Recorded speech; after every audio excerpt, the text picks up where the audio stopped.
Emang enakan mana sih menggambar pakai digital atau alat tradisional? Terus mana sih yang paling baik? Halo umat gambar dimanapun kalian berada, nama saya Artupida.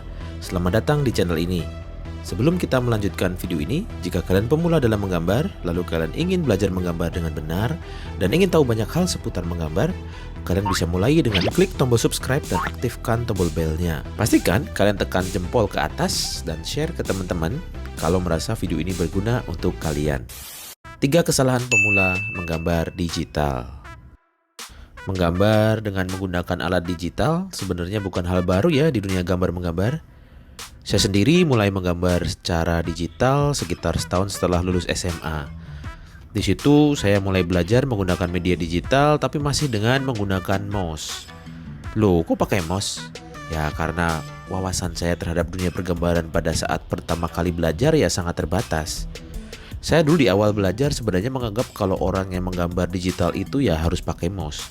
Dan orang-orang yang menggambarnya pakai pen tablet atau alat sejenisnya itu curang, gak etis dan pokoknya hina lah. Jadi waktu itu saya lebih sering menggunakan Photoshop untuk mewarnai sih sebenarnya. Prosesnya biasanya saya coret-coret di kertas, saya tebalkan garisnya dengan spidol hitam, spidol snowman ya, yang murah itu. Lalu saya scan dan saya warnain di Photoshop. Di awal saya belajar menggunakan media digital ini sebenarnya lumayan sulit ya, karena saya tidak memiliki komputer. Jadi setiap kali akan bikin karya ya harus ke tempat orang yang punya komputer. Dan yang otomatis ada software Photoshopnya.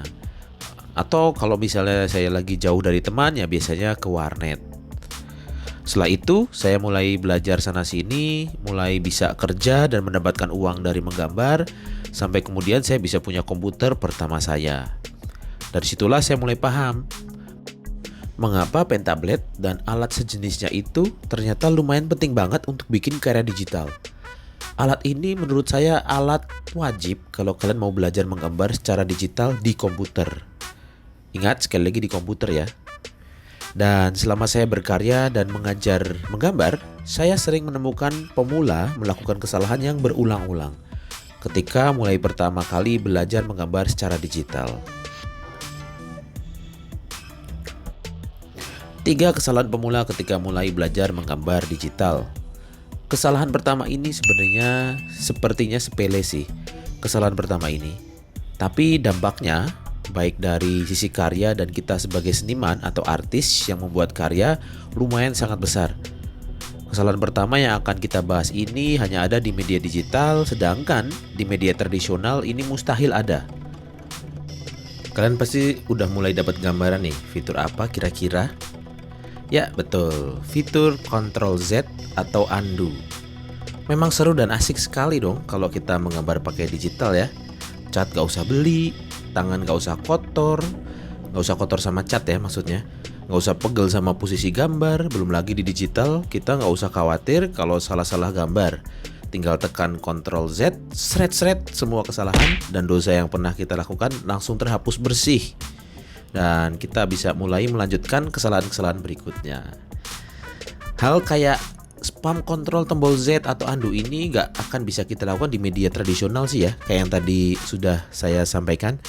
Di media tradisional, terutama di media kayak cat air gitu-gitu, begitu kita melakukan kesalahan, ya udah, mau gak mau ya pasrah. Apa yang udah terjadi, terjadilah. Sebenarnya jika digunakan dengan benar dan perlu tanggung jawab, lalu digunakan oleh orang yang tepat, fitur undo dan Ctrl Z ini mampu membuat proses membuat karya kita menjadi lebih efektif sih.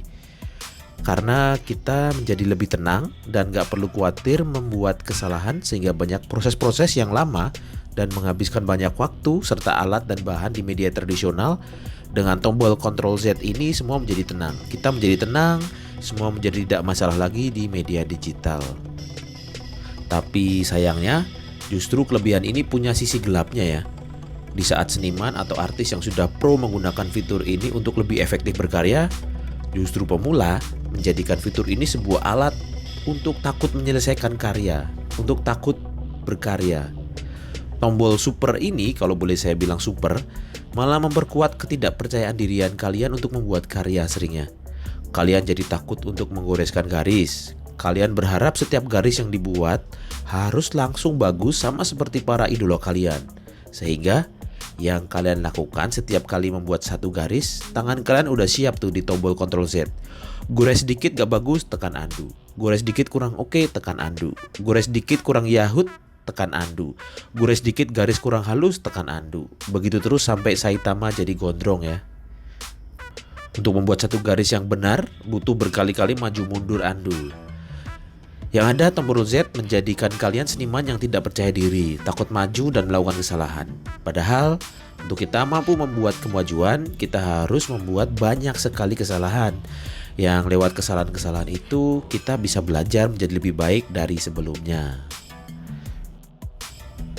Kesalahan kedua, ketika pemula mulai belajar menggambar digital adalah menganggap enteng kemampuan dasar menggambar. Kemudahan fitur media digital memang bakalan memudahkan kita bikin karya dengan lebih efektif. Tapi sayangnya kadang sering berbalik menjadi kerugian kita sendiri.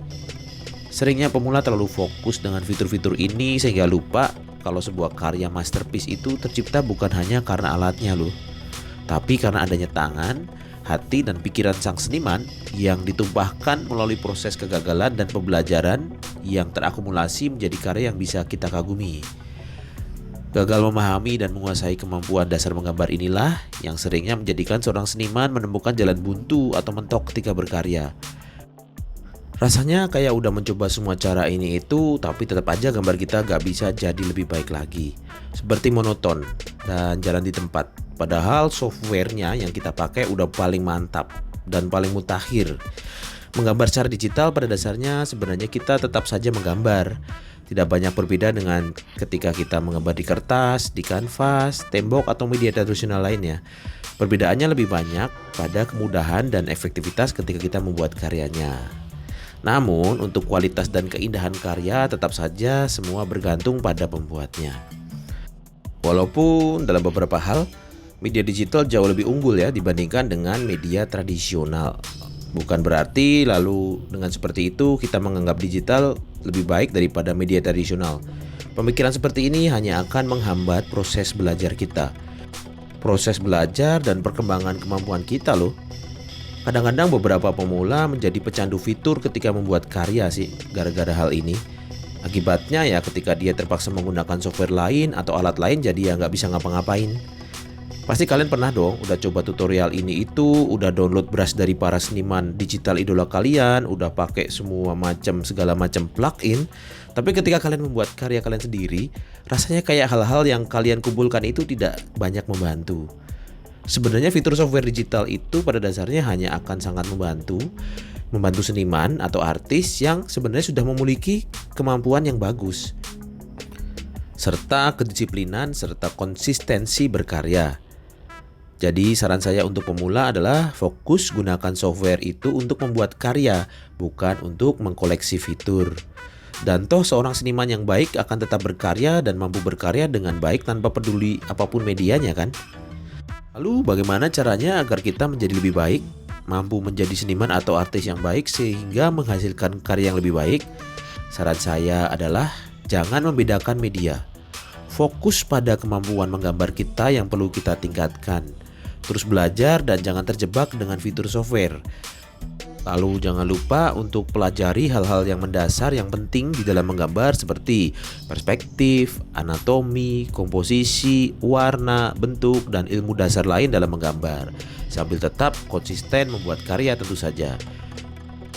Jangan juga terjebak latihan terus-menerus tapi lupa berkarya ya. Berarti itu penting sih, tapi membuat karya dan konsisten untuk tetap membuatnya dengan penuh cinta juga sangat penting. Kesalahan ketiga pemula ketika menggambar digital berikutnya adalah sering menganggap bahwa karya bagus itu dihasilkan dari alat dan software yang bagus. Padahal seperti yang kita tahu, alat yang bagus seringnya itu mahal. Alat mahal dan bagus bukan berarti otomatis karya kita akan otomatis jadi bagus loh ya. Pemula kadang terlalu fokus investasi melengkapi beli-beli alat bagus di awal tapi lupa untuk investasi di konsistensi berkarya. Lupa untuk mengkoleksi semangat dan kegigihan